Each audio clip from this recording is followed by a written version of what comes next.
गरखा में चौकीदार की मौत पर शोक सभा का हुआ आयोजन। सारण जिले के गरखा थाना में पदस्थापित चौकीदार बच्चा शाह की गुरुवार की मौत हो गई। गरखा प्रखंड के चौकीदार एवं दफादार संघ के प्रखंड अध्यक्ष जावेद अख्तर उर्फ दुलारे ने बताया कि लगभग एक महीने से बीमार चल रहे थे।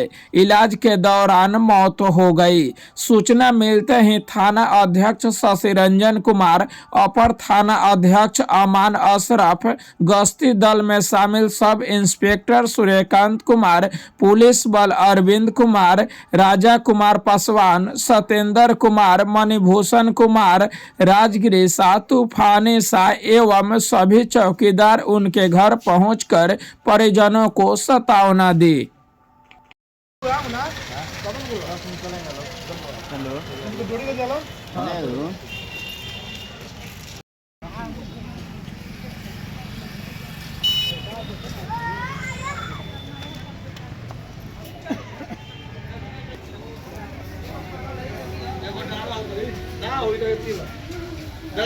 बोलो ना। अरे भाई इनका के डारा थोड़े पे ना के बा